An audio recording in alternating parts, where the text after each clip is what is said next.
We are back. Yes. Let's go, Better team. than ever. Better than ever. Let's go. Yes, Wish we we had are. the horn right here. Bum, bum, bum, bum. Death, Taxes, and Sports, episode 81. We have been away just living life and just recharging and just recharging. That's all I will say. Recharging, but still, F the Chargers. But anyway, I don't know where I'm going with that. But I'm just excited to be here. I'm glad to be here with you guys. Ben Holloway, Marissa Tigney from Heard That podcast. I saw a lot of your stuff on Facebook. You've been doing some great work. You've been doing great work. Enough said. That's all we can say. Appreciate it. Appreciate it. The queen of DTS. We're gonna call you the official queen of DTS. So glad for you to be back. Gary the Legend Johnson will come on at some point when he wakes up from his nap. He's an old man, so pardon. So, guys. So tonight we're going to be discussing the NFL draft. Of course, we have to do that. The NBA playoffs and the failure of my beloved Boston Bruins. But we'll get to that later. We won't have to worry about that too much. But, guys, let's get to some NFL drafts. And, you know, for me, there were a lot of surprises. And, you know, Marissa, I'm going to throw it to you because I think there's an obvious surprise that I feel you might want to say, but you may not. But who knows? You have the floor. What is the one surprise that stands out? Because I think you know where I'm going. All right, listen. Here's the thing, and I'm rocking the Lions because number one, if you're a true Lions fan, you got to know that Brad Holmes is a risk taker. And the meltdown that happened from us being the sixth pick, dropping to number 12 and grabbing a running back, it took me by surprise. It took a lot of the One Pride fan base by surprise. It took the running back that they drafted by surprise because he was expected to go possibly in the late 20s, first round, late 20s, possibly early second round. But Brad Holmes, Dan Campbell, and the team saw something in Jahmyr Gibbs, that his quickness, his speed, his consistency with the football that made them pick him. And I mean, I'm not going to lie. It took me a moment, more than a minute, because I just, you know, you all saw my post on Facebook. I didn't understand the pick whatsoever. But the more I began to process it, I was like, either we just obtained Montgomery. Swift has been lackluster, if he stays healthy. So in the back of my mind, and I said this to somebody in the discussion, I was like, we're going to deal on DeAndre Swift. And he's either going to Philly to reunite with all of his Georgia alum, since you might as well call them the Philadelphia Bulldogs. Or he's going to go somewhere else. And sure enough, I mean, obviously, it came to fruition. But that shock went away real quick after that dealing, and then what Holmes and Campbell and the rest of the Lions organization did in the second and third day. I was really happy about that. He made up for it day 2 and day 3. You know, and we're gonna get to that, and one of the things about football is just hold that thought, because football is about pivoting, and out of respect, we want to be able to give Gary his opportunity. There was, like we said here, we are a sports family, but we are a family, and Marissa, we will get back to that in a second. But Gary, like Absolutely. I said, what you want to do today is too important, and we're here for you, and we want to give you that full opportunity for you, sir, to give the tribute, and we will give you the floor, sir. Take all the time that you need. Well, first of all, I'm sorry for my tardiness. I'm actually out on the West Coast right now again, so time zone difference has been a bit of a hassle for me. But I'm in LA and I'm heading back tomorrow. It was another short trip, Jeff. It's not like I've been out here for a long time. But I saw the frustration. Just wanted to clear that up first. But yeah, I just want to first off thank you guys for giving me the opportunity to kind of do this. So since we last taped, my aunt passed. Now, normally I wouldn't share that information, not because it's I'm a pretty open book. I don't really keep things to a secret, but this was one of those things I'm like, well, Gary, why are you bringing up your aunt? While my dad was the one that got me into sports, my aunt was the one that got me talking about sports. And, you know, it was us having back and forth conversations about various topics. She was an ardent defender of LeBron through and through, from the decision on through to the present day, which at least that made her a Laker fan, and I was on my side in that case. Yeah, she was one of those people that really like pushed me to do a podcast. It's funny and ironic. I actually wanted to have her on at some point in the future, just because, you know, for this woman 75 years old, she was extremely knowledgeable about sports. She knew what she was talking about, and was definitely one of those people that, you know, looks can be deceiving. A sweet church, God-fearing woman can break down an offense like nobody's business in any sport. You know, I'm going to miss those conversations with her. I'm going to miss her in general. She's my godmother as well. So, like, there's a very close bond. And I come from a very small family as it is, relatively speaking. Obviously, you know, I have a pretty big extended family. But, like, of my immediate kinfolk, like, we're a small group. So her loss is a huge loss for all of us. You know, I love her. I'm going to miss her. But I just felt the need to just talk about her and thank her because, like I said, she got me talking about sports. She got me to this point. And while, yes, genetically, I am my mother and my father's child, down to looks, down to personality, down to certain traits, anything good came from her. And I don't want to say that my parents didn't give me anything good either, but, like, there's no one person that has impacted who I am as a person more than she did. And that is going to change who I am. I'm obviously not going to be drastically different. I think I'm pretty much dead set this way. But, you know, what I do, I'm doing in her name and in her honor. And, yeah, so I want to thank you guys for giving me the opportunity to talk about it. But, yeah, this one's for Aunt Mary. All I'll add to that, Gary, is she's proud of you, as we are. Yeah, man. Here. Nice to you. Yeah, you man. are her legacy, so carry on her legacy with everything you do, Gary. Oh, I will. Absolutely. Yeah, man. So, you know, like we said, man, like, you know, we do the sports conversation for fun, but, you know, we're still human at the end of the day. And I think it's important to be able to have a platform to be able to show that human side. Like I've said, I've known you for damn near almost 16 years now. And, you know, I always consider you family. You know, Ben, you as well, and Marissa, the queen of DTS, you as well. So, you know, we're all human, and there's life outside of this. So we're always here to support one another. And so, you know, is there anything else that you would like to say, Gary? We want to give you as much time as you like, sir. You know, we would be here all night talking about it. Trust me, I have more than enough material. So he said this prior too. He's like, give me my 2 or 3 minutes and then let's go. Like I'm serious. I'm dead serious. Like, yeah, no, I know. And I sincerely appreciate that from all of you, and I mean that. But I'm dead serious. Like, if it were up to me, this would be an entire Aunt Mary tribute episode, and we're not doing that. There's too much sports to be talked about, and I know for her, she would tell me to shut my ass up and let's talk. let's talk these sports. So, all right, let's get back to it. All right, let's do it. All right. So, Marissa, let's get back to it. And cheers to Gary, cheers to Aunt. Again, so Marissa, this draft pick here, like, what are some of your thoughts? Because, man, there was just a lot of shock for me. Well, I think the beautiful thing, and just you know, finish off of what Gary is saying, I think all of us here, the beautiful thing is, and we, you know, communicate outside of the show, is that we find sports therapeutic.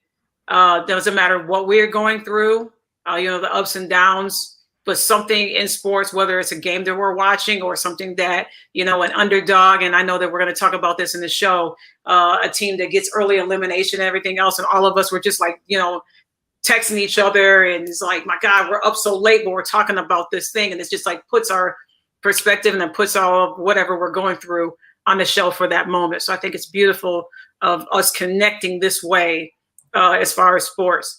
But as you asked, Jeff, another surprise, and if you were watching the draft through ESPN, and the utter meltdown of Mel Kiper is how far Will Levis dropped, the QB from Kentucky.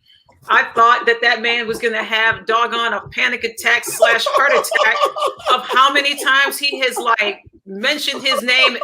Y'all know I'm right. Every 10 to 15 minutes that he was in there, and then the cameras kept showing him, and then the cameras kept showing Will Levis and his girlfriend making this face like, if y'all don't pick my mother boyfriend in this draft. But it was something about his a pro day at Kentucky that made him drop, and something in his interviews that made him drop. It wasn't so much about the combine. It was something about that. So the need for him in the top 10, which surprised a lot of people, Mel Kiper, how he dropped. Now, with that being said, yes, he was picked up early in the second round by the Tennessee Titans. We'll see how he fits there and what they're going to do, with Ryan Tannehill, what they're going to do with the young man that they picked up last year. Malik Willis, I believe is his name. And while reports have been that he's not working out well at Tennessee, but who knows? And who knows if, mayonnaise and coffeecup.com is going to work out. We don't know, but it was just a surprise to me how far he dropped. I mean, not even being picked up at all. And then I'll finish with this. A surprise and a benefit on our end was Brian Branch falling to the Lions and how far he fell.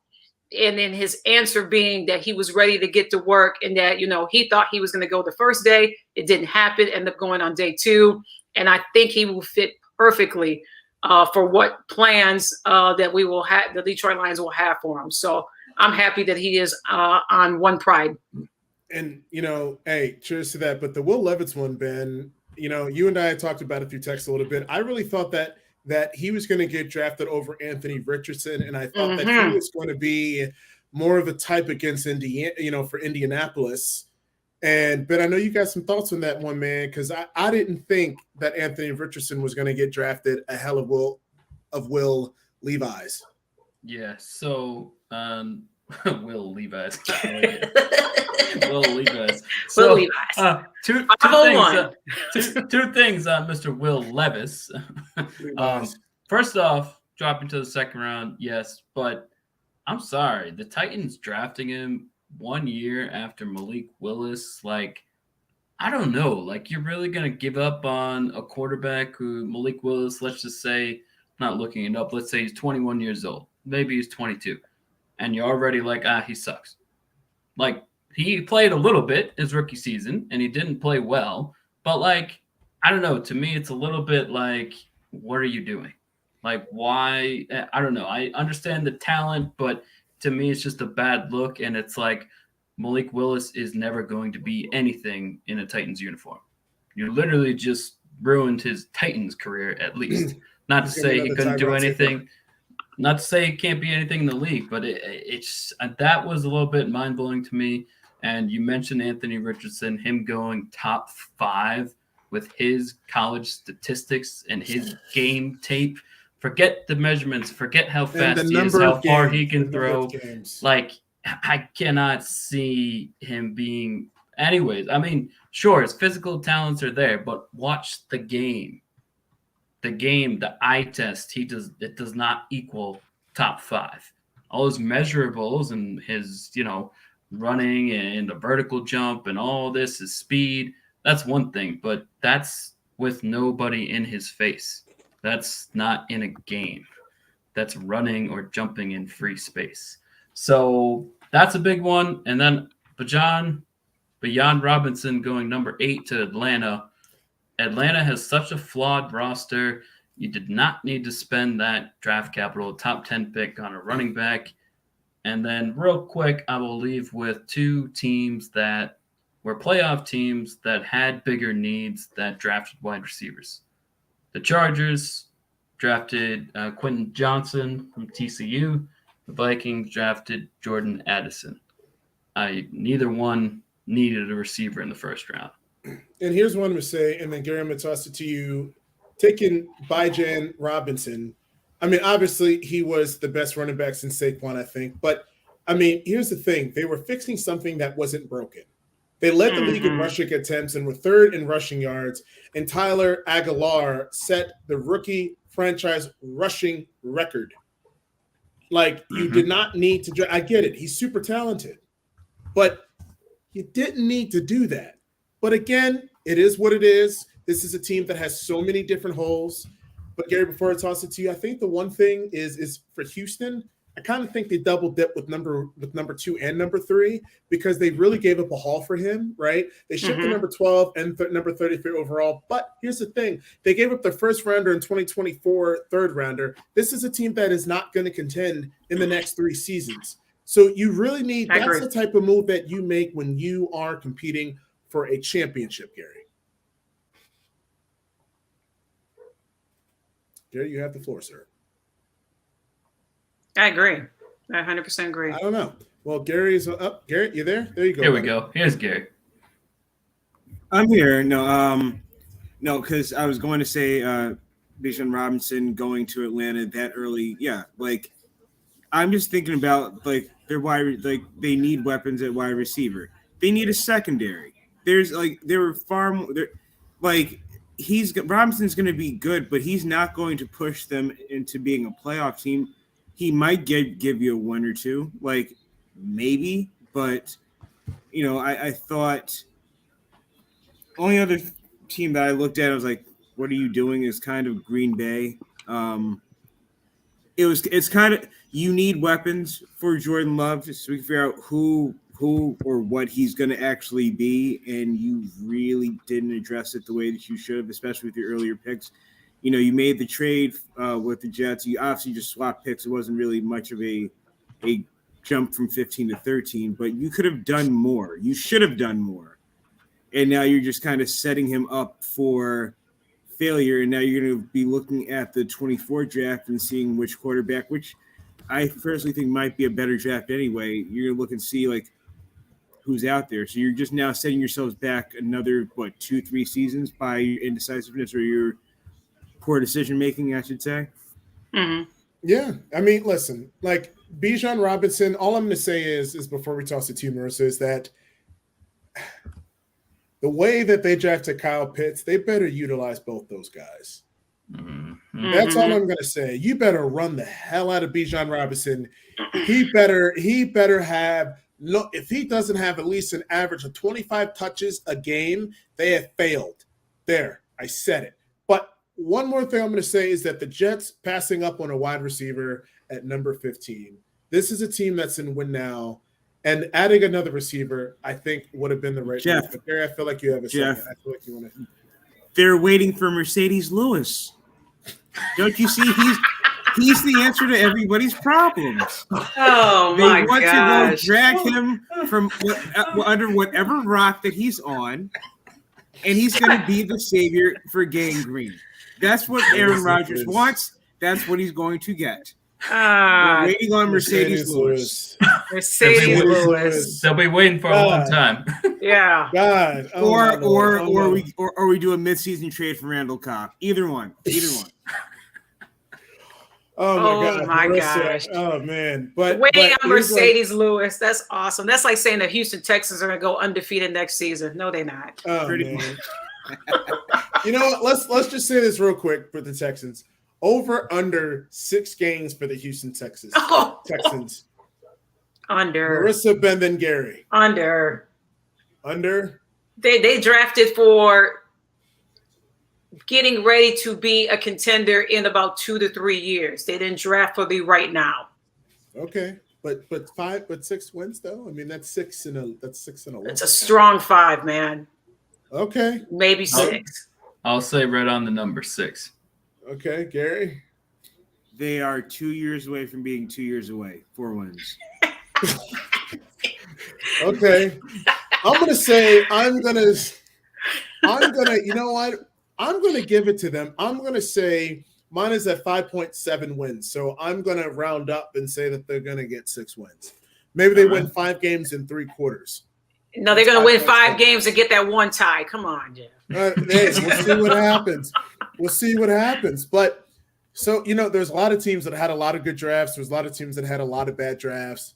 And before I say anything, I had 3 teams that I gave grade A's for, and I want to see if the 3 of you were smart enough to agree with me. But I'm not going to say who. But Marissa, who was a team that stood out that had a good draft grade in your opinion? I was really impressed with Seattle. I really was. That's one of them. I don't think, and you gentlemen can help me out, and Ben, you're really good with stats. When's the last time that Illinois had a top 10 player go in the draft? It's been a minute, or I don't know if they ever had been. But to go and get Devon Witherspoon, yeah. Oh my gosh, that was a phenomenal pick. And then you go down in the later rounds, or later, I believe. Correct me if I'm wrong. Yeah. The same round. Ohio State wide receiver. Yeah. Jackson Smith-Njigba. From where? From where? Melissa? From where? Oh Jesus! From where? Ohio State, buddy. Yes, from the team that beat them 2 years in a row. You gotta say it. You gotta say it. That's great. That's adorable. That's adorable. Just say it. It's okay. I'm kidding you. That team in Ohio that wears scarlet and gray, that got their feelings hurt 2 years in a row. That's great. I'm still go blue.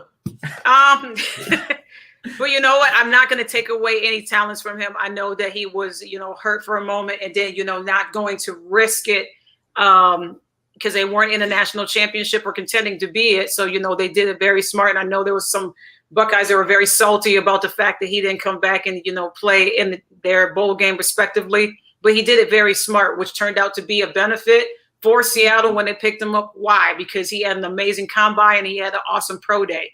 I don't know why he dropped as far as he did, because I was expecting him. I literally was expecting him to go into the top 10, no offense, possibly 15. But I think Seattle, hands down, had a great draft. And I don't think a lot of people are talking about how well they actually drafted. They drafted needs. It wasn't, a name brand that was out there that people, the fans would say, oh, you got to go get this particular person, that particular person. Seattle looked at their roster. They knew they had needs that they had to fix. And I think that just those 2 picks and the Big Ten, shout out to the Big Ten, because the Big Ten never had more than 20 picks in the first 2 rounds. And I believe that they went 25 in the first 2 rounds of players from the Big Ten. That's massive. And that speaks volumes for players that are coming out of that conference. So, I think Seattle had a really great draft. Yeah. I mean, listen, I think the only downside was them drafting a running back, I think, in the 4th or 5th round. Yeah. But let's look at their last 2 draft class, Ben. Like, they addressed a lot of needs. They took my picks for my Broncos, but it's all good. And they did a really good job these last 2 seasons in really drafting with Kenneth Walker last season. If you look at their draft from last year, I gave them a grade of B- last year in our last year's episode. This year, moving up, I gave that thing an A. Mm-hmm. They're going to contend in the NFC West. They're going to do some things. But Ben, what you got? Yeah, I had Seattle as well. I actually didn't have it written down, but I was, and some of the names they drafted I don't have, but Arizona did really well too. A lot of people, a lot of experts were saying Arizona did well. They got the best offensive lineman in the draft. The Eagles, as much as it being a Cowboys fan, sucks to say, what's real is what's real. Mm-hmm. They drafted amazingly. Got, Jalen Carter, who most people feel was the most talented player, most talented prospect in the draft. Mm-hmm. And then at the end of the first round, get Nolan Smith. Mm-hmm. And then they drafted a corner from Georgia who slipped like a round further than what people thought. So the Eagles, and honestly, I wrote Dallas in there as well because I feel, they drafted for needs. They needed a big boy, and they got a big boy. Mm-hmm. Their first round pick, Mazi Smith. Yes. He's a big man in the middle, defensive tackle. And then they also got a tight end from Michigan as well. That was kind of mixed. Luke Schoonmaker, yes. Mm-hmm. And, with the success that they've had with tight ends, with Schultz, who's obviously not there, but also Hendershot and Ferguson, Dallas knows how to draft tight ends and utilize their tight ends. So I had them in there, and yeah, Seattle, of course. I mean, they did a great job, which is ironic. Both Seattle and Dallas in the last, let's say, maybe 5 to 10 years draft extremely well, but don't win in the playoffs. But they draft really well. So. Yeah. I mean, and then Gary, what we're going to do is we're going to toss it to you for draft grades and for best, and then you can start off with the worst. I'm just going to say real quick before I toss it to you, Gary, is that I really think the Cardinals did a very good job in this draft. I think they did a very good job. That nobody's talking about. That's what I'm saying. They added value picks in the first round. Exactly, Marissa. They added a first rounder and third rounder, which was needed, and they got Paris Johnson Jr. I think was the top ranked offensive tackle. And they're coming out with all those picks were essential, but the only thing is that they needed another running back to add some depth. But outside of that, I give them a solid B+ and an A. They're recouping for the future and being able to build up their team. But go ahead, Gary. For best, and then start off with the worst. Go ahead. So you guys mentioned Arizona. I thought Detroit did very well in the draft as well. I'm going to go a little bit a deceptively good draft was had by the Pittsburgh Steelers as well. Yes. Agreed. They basically tapped into Georgia and Wisconsin as far as drafting all of their players. The tackle Broderick Jones, Darnell Washington, the tight end. They're going to make life easier for Kenny Pickett and Najee Harris. I just think you take the onus off of them a little bit. I think that'll help matters. I think also Keanu Benton out of Wisconsin, Nick Herbig out of Wisconsin. I know that's on the defense, but I think you're adding another weapon to what could he has the potential. Herbig does to be that next great Pittsburgh defensive player that just is there for years or whatever. So I think Pittsburgh's been conservative, but it was smart. And I think, thank you for pointing that out as well, Marissa. You speaking of full circle, Joey Porter Sr. to Joey Porter Jr. I think, that story alone was worth the draft itself. And sidebar for Ben with your Cowboys, that the scout they got to call his son to let him know that he's being drafted. Yep. As much as I hate your Cowboys with a burning, fiery passion, that was in fact a very cool moment. Yeah, and he I mean, who knows what it's gonna end up being, but they're hoping obviously for like a Darren Sproles. But that's just a moment. Absolutely, In the NFL draft, we look for these things to happen, and look for these special occasions, and that was something that you don't have to be a Cowboys fan to kind of root for. So, as far as a poor draft. Washington. How are you doing? What are you doing? So we're really riding the Taylor Heineke trade. That's what we're doing. You had Hendon Hooker. You had Will Levis inexplicably fall out the first round. You didn't draft a quarterback. We'll take care of Hendon Hooker. Thanks. Yeah. Yes. You guys have. You guys are in the cap rate with him, but you also drafted Emmanuel Forbes. And while, yes, he's a solid ball hawk, he's a great cornerback, he's also very injury prone. And there are plenty of other cornerbacks that you could have drafted if you wanted to draft one so high as 16 in the draft. And then I'm going to do a little sandwich, insult and praise for Dallas, Ben. You waited till the 5th round to draft an offensive lineman. So we're just going to continue to expose Dak, and then this is what we're going to be like. What's your team doing, Ben? What's up? Yeah, I might not think they partially believe in prior draft picks, I would say. But yeah, I can go along with you there. Definitely a need and possibly something they could still address. But yeah, I mean, they have drafted a lot of offensive line the last 2 or 3 years, and there's been some injuries, and so I think I agree, but I think what they're banking on is their recent picks on the O-line to turn out, which maybe that's a risk, but I think that's the bet they're willing to make. Yeah, the Cowboys, and we'll toss it to you, Ben, here in a second, then Marissa, is that what the F are the Patriots doing? You know, I'm gonna call him BB. You know who I'm talking about? BB Skittles hasn't won a playoff game since TB12 has left. BB Skittles.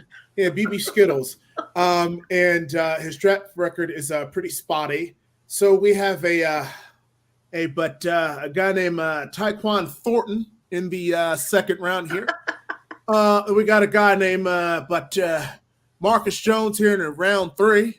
Oh, by the way, we got Bailey Zappi. Oh, wow, that's really great. In Kentucky, West Kentucky.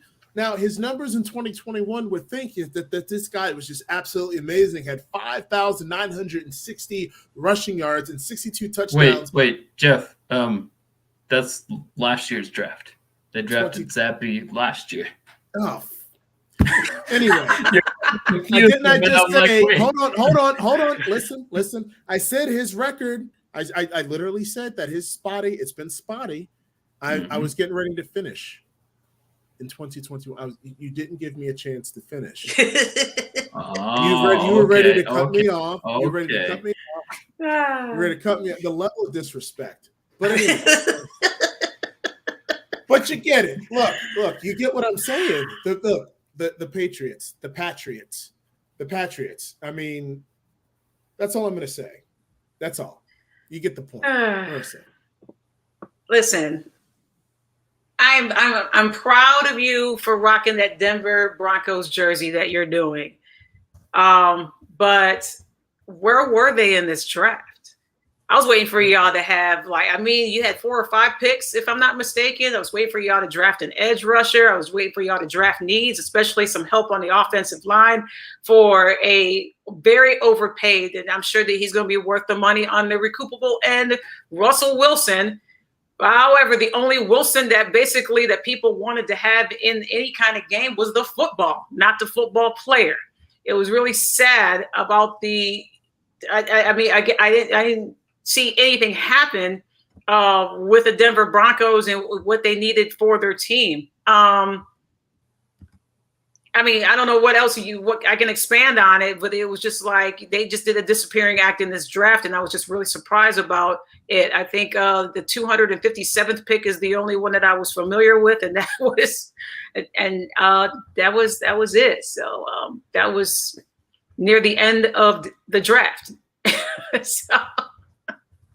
Yeah. You need to call your boys up and figure out what the heck happened and see if they're going to do something to make up for it before the season starts. And no doubt. And, we're going to do a little bit of a pivot here because, look, my Broncos, they drafted another receiver. And I'm just like, look, Tim Packer's coming back. We still have KJ Hamler. I didn't think we needed to draft another receiver. It just didn't make sense to me. And especially a guy who's like 5'10", 95 pounds. I don't know. I just don't know. But we're going to get to Bryce Young and as well CJ Stroud here because we just want to get to that. Then we're going to pivot to the Bruins. Then we're going to get back to football because football is way better, and I don't want to be depressed talking about the Bruins. But, Ben, CJ Stroud or Bryce Young, who do we think is going to have the better season? I think it's going to be obvious because where they went to school, and you better pick right. So better overall career, Bryce Young. Oh, sorry to hear that. That's been my gut for the last few months. I think the size concerns are valid, but eye test, I just think Young is going to be the better quarterback over the long term. Okay. We all make mistakes in life, but that's okay. It's okay. It's okay. It's all good. We all make mistakes. Gary, please make the right decision. And Marissa, I feel like I already know where you're going to go because you're a hater. But Gary, go ahead. Respectfully. Yes, respectfully. If you're asking the question who's going to have the better rookie season, I'm going to say Bryce Young. If you're asking me, wait, Jeff. If you're asking me who's going to have the longer career of the two, I'm going to go CJ Stroud. See, you over here getting upset. I just had a thing on my neck. Gotcha. Happens to the best of us. I understand. But yes, I think Bryce Young. I think there's more of an opportunity in what is otherwise just a very ho-hum division at this point for him to have enough of an impact to be like a rookie of the year, offensive rookie of the year candidate, and probably win out. But I think the CJ Stroud, if they have the proper management in place there in Houston, can have the career that Deshaun Watson should have had. And I'll leave it at that. Okay. All right. Now, Marissa. Here's the thing with quarterbacks that are coming out, and gentlemen, you've seen it in the past few years. I think height no longer is an issue, and it shouldn't even be discussed when it comes to, you've seen on the media outlets about quarterbacks being too short. We had, Russell Wilson was 5'10" 3/4. You have Kyler Murray, who was shy of 6 feet. You had Drew Brees that was 6 feet 3/4. You got Bryce Young, who's out, shy of 5'11". When it comes to a rookie season, and my husband and I had talked about this, if he was able to start a game right now immediately and is in quarterback form, is CJ Stroud. Despite the fact that he struggled against my Wolverines in back-to-back games, his decision-making, to me, when he is in this NFL level, I think that he will pick this up very quickly. You can see it here's the thing: when you're watching the draft and you're seeing these players drafting, their emotions and everything, and their families hugging them and they're in shock and everything else. Something about CJ Stroud, and when he was, talk about how much he has worked hard and how much, he's ready to get to work, and I'm not knocking Bryce Young by any means, because he's going to have a successful career. But as far as a rookie season, I'm just going to go. My gut is telling me that CJ Stroud is going to definitely put that work in, and the results are going to pay off. Okay. See, you thought I was going to go one way, but I don't know, because sometimes the hateration can be real, but that's okay. Here's the thing, though. I will always be a Michigan fan, but here's the thing that I will always do is if they're on an opposing team and I know that they're good and I know that they're talented and I know that they have put in the work and they're going to go to the next level and shine, if they continue to put in that work at this level that they work so hard to get, I'm going to give them all the flowers all day long. Yeah, no doubt. No, it's all good. I just got to give you a hard time. I wouldn't be doing my job as a Buckeyes fan. But before we get to the Bruins, and let me end it with Go Blue. My concern with Bryce Young is not his height; it is his frame. Mm-hmm. The height doesn't concern me; it is the frame. You could be 6'5" and still be skinny and have a terrible frame and still get dinged up. That is my concern with him. And in the Texas game, he made me very, very, very nervous with the injury. So that's the only thing. I hope they protect him, but we'll see. But let's just get to the Bruins here real quick. Ben, I know you've been wanting to get to it. As a Bruins fan, I'm really, really, really, really, really, really, really, really, really, really, really depressed about it. So, I was at the airport with my wife, love you, girl. And I'm like, yes, they scored in the third period and they tied. They went to overtime. And I'm just like, WTF. I'm not even going to say all the stats because I know that, yeah. Yeah, it was quite the upset. Between the two teams, the Florida Panthers, the regular season, Boston had 23 more wins and 43 more points. So we are talking about a huge upset, and Florida was down 3-1 in the series as well. They win Game 5 in Boston, take care of business at home, and come back Game 7. Speaking of Game 7 specifically, I just knew, I didn't know, but my gut was once Florida tied it, they were winning in overtime. That they needed to close it out in regulation. They didn't, obviously, and the curse of the President's Cup continues. The last team to win the President's Cup and win the Stanley Cup was 10 years ago, the Chicago Blackhawks, 2013. 10 years in a row, best regular season team hasn't won. There's something to that. I mean, you know, I don't even know if Marissa, if you're even a hockey person, but are you a hockey person, Marissa? Gary, you guys hockey people? At times. I mean, yeah, I was gonna say I know enough to know like we don't talk like hockey. No, I'm saying I know enough that one team has won the President's Trophy and made it to the second round since since Chicago won the Stanley Cup and won the President's Cup as well. Like, there's certain curses that just make no sense, and this is just one of them, at least in my perspective. Mm-hmm. Yeah, I mean, you know, all I can say is that with the game of hockey, it's an 82 game physical sport. And I knew that I had a feeling that when they played Bergeron in the 82nd game, 37 years old, when he didn't need to play and he had the upper body injury, I had a feeling that was gonna shoot us in the foot. And we had a losing record against the Florida Panthers in the regular season, losing 3 games and winning only 1 game. But Ben, go ahead, take it away. Finish it off. Yeah, just wanted to shout out quick couple of teams. Seattle Kraken. Let's go, Kraken. First time they've ever been in the playoffs. What do? They win Game 5 and Game 7 in Colorado. Bye, Colorado. Colorado Avalanche just won the Stanley Cup last year. Kraken beats them in the first round, so got to give some love to the Seattle Kraken, especially winning Game 7 on the road.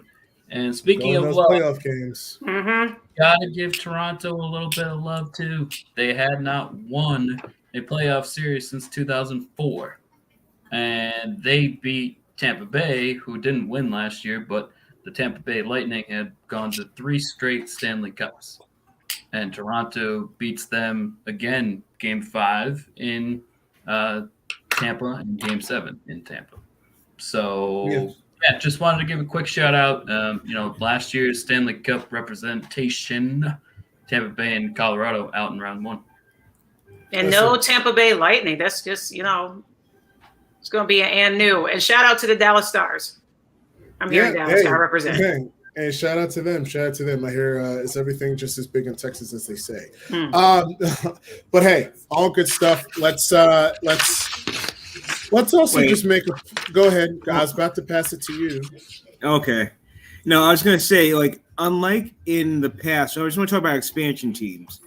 In the past, we've all seen expansion teams go through their, first year struggles, not be very good.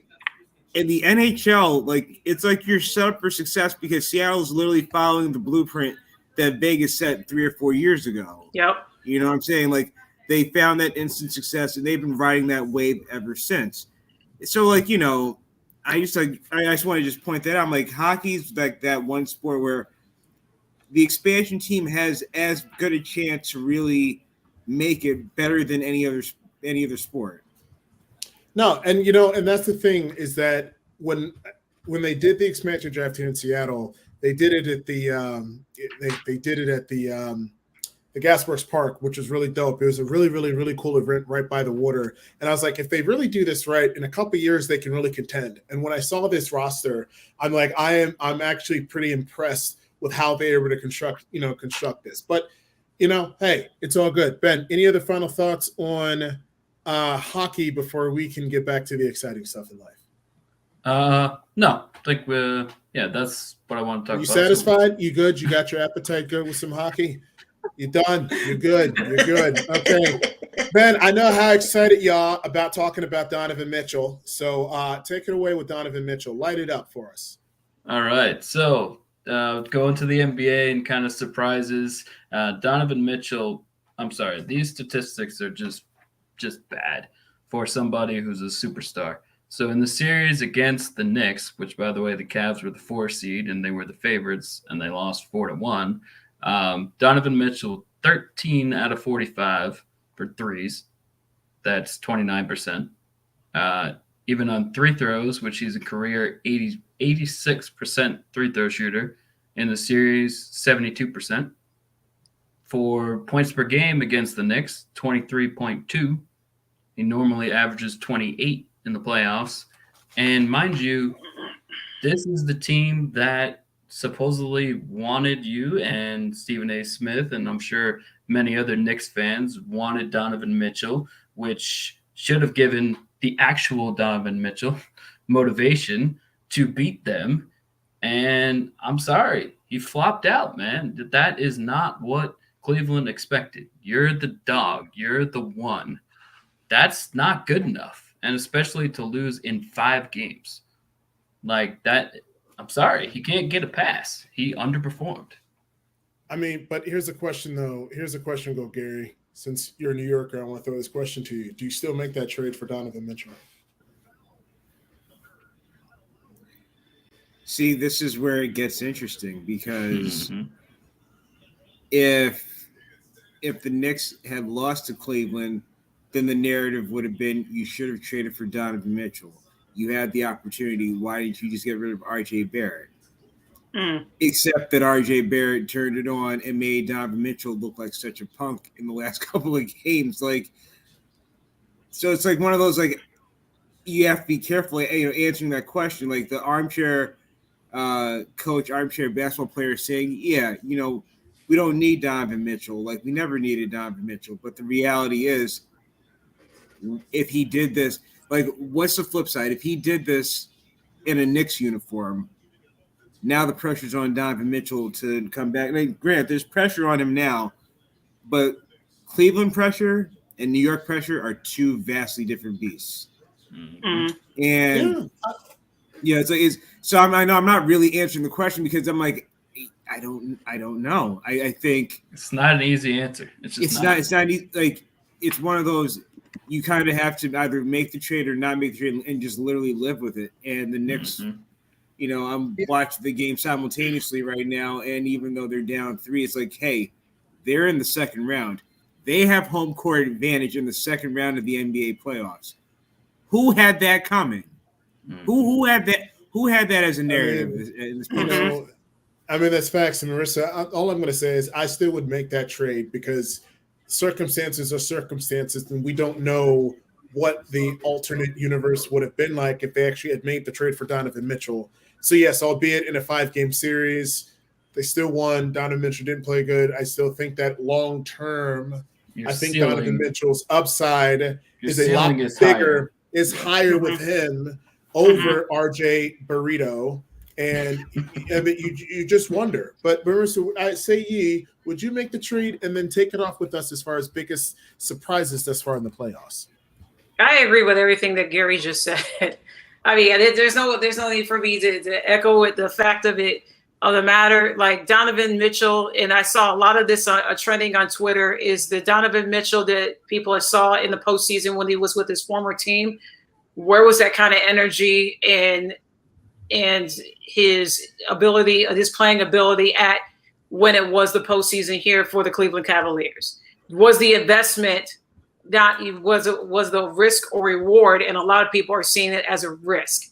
But people have bad games. He pretty much had a bad series, and it came at the wrong time. Okay, that's facts. I'll take that. Yeah. I'll take that. So, what are some? Go ahead. Oh no, I was gonna say, on the end, there's a couple of teams that stand out to me right now that should be very concerned. One of them is right now in Cabo or Cancun, and that is the Memphis Grizzlies. And one currently right now that can't make buckets and had more turnovers than the bakery that I lived down the street from, and that's the Boston Celtics. The Boston Celtics better figure it out because the 76ers are figuring out if possibly Embiid, can shout out to him winning the MVP as deservingly so. They have figured it out without him.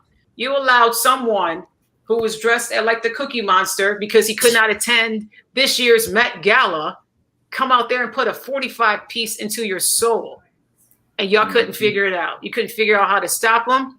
You couldn't figure out how to, hang onto the ball. 16 turnovers is unacceptable. And you're there at home. So y'all need to figure that out quick to tie the series up and to make it more interesting, because I said that without Embiid, I thought that Boston would win this in 6. It's not looking so, but we don't know when Embiid's going to come back. Now, let me flip it to the Memphis Grizzlies. the embarrassing villain of all villains, and even he blamed the media for posing him as a villain, is Dylan Brooks. Dylan Brooks poked the bear. Dylan Brooks awoke a sleeping giant, called the 38-year-old, schooled him so badly, LeBron James. If you're going to talk stuff, you better back it up. If you're going to say something about the team and how they're slow, if you, Ja Morant, is going to say that you're not, quote unquote, worried about the West, the problem is you need to be worried about experience. Okay, you all have been there. You've been on the yacht and you've been kicked off the yacht, aka the first round. You haven't experienced what the second round is because you all are doing any kind of new TikTok craze and all this other stuff. Now, shout out to Ja Morant. He did give said that his off the court issues was a problem. That he took responsibility as far as that is concerned. But now that Dylan Brooks got pretty much Craig of Friday fired on his day off, he needs to go figure it out for himself, because the comments that has been said, like, well, you better go learn Chinese, buddy, because you're not going to be on another NBA team again. It could come to fruition. I don't know any NBA team that's going to take a risk on him because of the behaviors. I don't know what the stats are. Like I said, Ben, you're really good at pulling up the stats, but as far as I knew, his stats were nothing to be proud of. So call it what it is, Marissa. He sucked. He did. And for you to poke the bear of a team that's not only been there, several of the team the players on that team have won hardware. So if you're going to, and I talked about it extensively on my page, if you're going to wake up the sleeping giant, if you're going to go and poke the bear, you better back it up, because other than that, you're going to now find out or try to have your agent shop you around and try to fit into the next NBA team, which right now is not looking good in your favor. I mean, look, those are facts. And Ben, before I toss it to you, I'm going to say 2 words: Lance Stevenson. No, that's what he's going to be. He's going to be Lance Stevenson. I said it. He's that dude that's just going to get pimped around the NBA. He's going to sign these 1-year deals. And I'm calling it now on Death, Taxes, and Sports episode 375. He will not be in the league in 3 years. I am calling it. Come on. Lance Stevenson. That's who he is. Ben, go ahead. No, we're going to Gary. Gary, we're headed to you. Go ahead, Gary. I'm sorry. Dylan Brooks is a punk. And there's a song that came out from the group Brand Nubian in the early 90s. Punks jump up to get beat down. And that's what we saw. Mm-hmm. And I'm sorry. Enjoy the Shanghai Sharks, Dylan. You want to sit here and poke the bear, and then the bear mauled your ass. And that's exactly what happens. Facts. Now, as far as Memphis is concerned, I'm not surprised. I honestly said, I'm like, they were them. I mean, we saw it. Them in Sacramento were ripe for the picking. They were ripe to get ups. I can't even call it an up. Like, literally, the only upset of the first round, in my opinion, is going to be like Milwaukee over Miami. That's the only one, and that's just because, like, as much as I love Jimmy Butler, I just thought that Milwaukee had far too much for them to deal with, and then it turns out that Milwaukee got dealt with. But there's no real, like, the Knicks beating Cleveland is not as as my best friend Sullivan said. The Knicks are hell yeah, baby. 4. No, I'm about to do the same thing with this Lakers game coming up next, but yeah. Come on, Knicks. Cleveland. I mean, the Knicks beating Cleveland, not a surprise. Golden State beating Sacramento, not a surprise, even though Sacramento had a great season. The Lakers beating Memphis. Yes, Memphis had the better season, but they are not like there's more maturity issues. Where's the fucking foul, man? I'm so sorry, G. I'm sorry. No, you're not. You're actually not sorry. I'm not sorry at all. I'm not sorry at all. All right. Where the fuck is the foul, man? Gary, you got to go on mute. No, I'm just Hold on. kidding. If I can finish my point, then you feel free to. You can feel free I love it here. Go ahead. Let me finish my point. Okay, thank you. All right. So yes, like I think this postseason was more indicative of one thing for sure. If these teams gave a shit more about the regular season, then you wouldn't see a Memphis or a Sacramento in a higher seed like that. If this was real life and like they actually took it seriously like they used to, like the Lakers would have been like a 3 or a 4 seed. The Warriors would probably have been the 2 seed in the West had they cared or had they been healthy. They just need to get into the tournament, and they did, and now you're seeing this happening. So, yes, we're seeing these like 8 versus 5 matchups. This was a 6 versus 7 matchup in the Western Conference. Like this is what the NBA is becoming. Is it a good thing? I don't know, but that's the reality of it. There really aren't any surprises at this point. I agree. I mean, those are all facts. I mean, I think that all I'm going to say is that, Marissa, you made a very good point, and then we'll toss it to Sacramento for you, Ben, is that Boston, I think Mazzulla is showing his inexperience, and I think it's very evident because you even look at the series against Atlanta, that should not have been 6 games, and that could have easily gone to a game 7. It was tied 113 with sorry, 2. I don't want to lose my point on that. The just because you brought it up, Trae Young, James Harden, isolation, 3-pointer. How do you let the same damn thing happen that happened in Game 5 against Atlanta happen again? And I'm sorry, Al Horford, you're a great player, but he's 45 years old. Guarding? He cannot guard Harden. He's 127 years old. Okay, that is just horrible coaching. You need. This is Al Horford's last chance to get any kind of chance to get hardware. Same thing with Chris. I can't stay healthy during the postseason, Paul. This is their last AARP of the NBA chance of being a contributor for their teams, respectively, to get the hardware. Gentlemen, you know it. If they are out.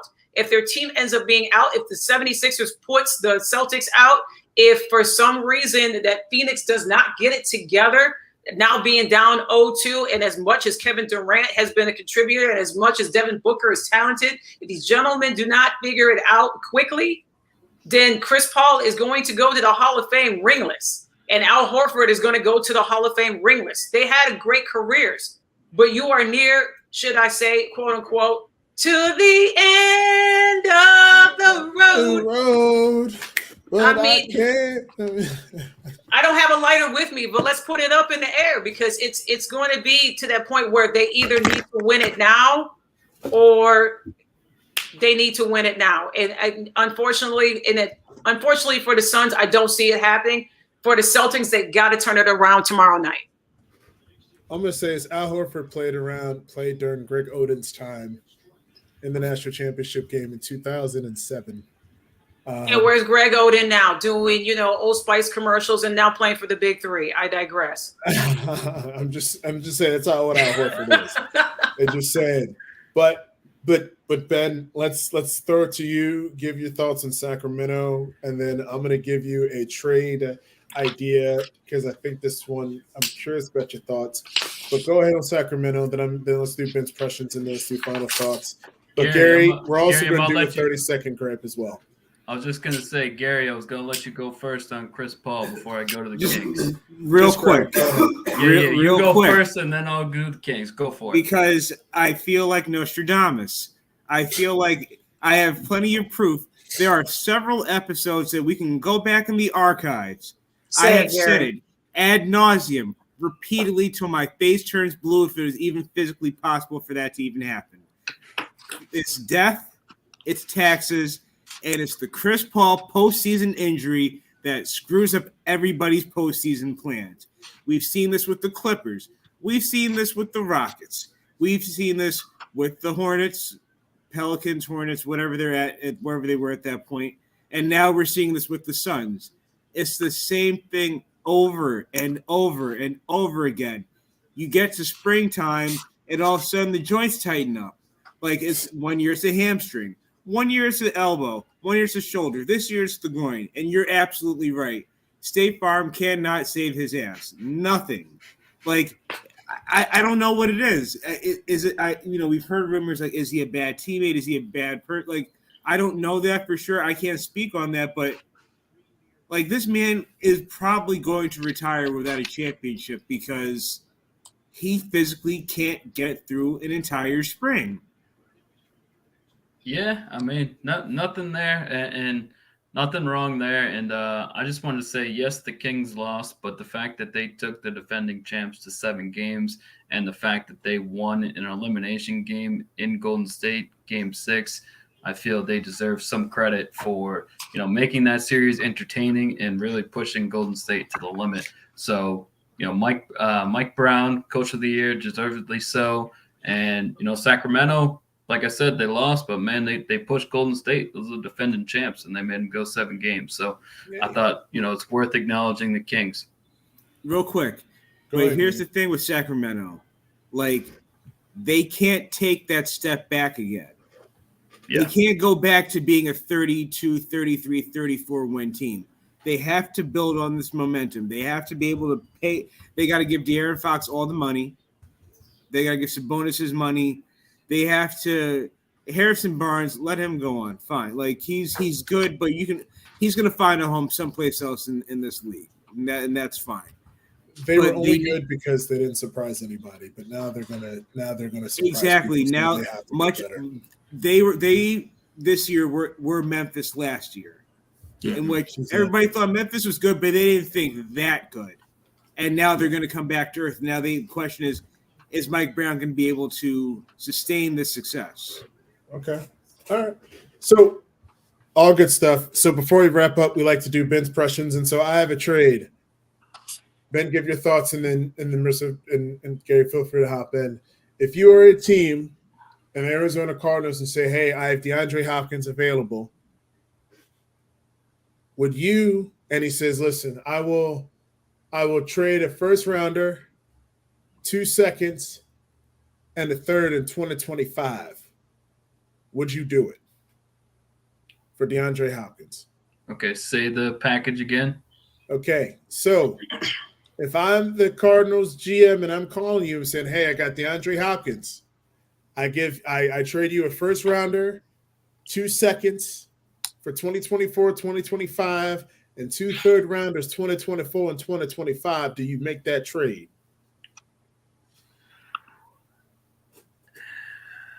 Oof. That's I still think DeAndre Hopkins is one of the best 5 wide receivers in the NFL right now. Which, yes, he's older, and last season was suspended, but man, I think that's too much, even for that much of a talent. That's too much draft capital, because you do that trade, and let's say you got him for 3 years and you don't win a Super Bowl and you've lost all those draft picks, you kind of lost the trade. So not for that package, no. Okay. DeAndre Hopkins is only 30, but he seems like he's been in the league for a very long time. So that I agree with Ben. That's a lot, a haul to put an investment into a 30, even though on paper he's 30, but the productivity level, what are you going to get out of him if you're investing all of that into him? Yes, it's risk and reward. We've seen that, gentlemen, year after year, draft after draft, free agency after free agency. We've seen it. We talked about it. We text about it. We tweet about it. We put it on Facebook, whatever. But that's too much to invest in on one player, especially giving up on a first rounder for DeAndre Hopkins. I don't know about that. I don't think I could do that. Okay. I mean, I recognize that D-Hop is much better than DeAndre Swift, but DeAndre Swift is like 25 and a 4th round pick. I realize the talent is different, but still, you would think that DeAndre Swift would get more. You'd think that he would get more than a 4th. Right. DeAndre Swift is 25, and can y'all hear me? I keep fading out. Okay. I was going to say DeAndre Swift is 25, and got question marks around him about his health and staying healthy. That's all I'm going to say about that. Yeah, no, that's all real. It's definitely all real. But guys, this has been a very fun episode. Marissa, your face is frozen, but we can hear you. You're like frozen, but it's all good. Guys, she's whistling. I don't know what she's whistling at, but she's whistling. but guys, Marissa, can you hear us? I don't know what happened. Well, Gary, again, we send you a lot of love, with what you're going through during this time. Thank you. And your friend, hopefully he can, hopefully he finds happiness in all of his endeavors. He's about 4.1 seconds away from that, but yeah. Okay, sounds good. And hopefully we're 48 minutes away from watching these Lakers win.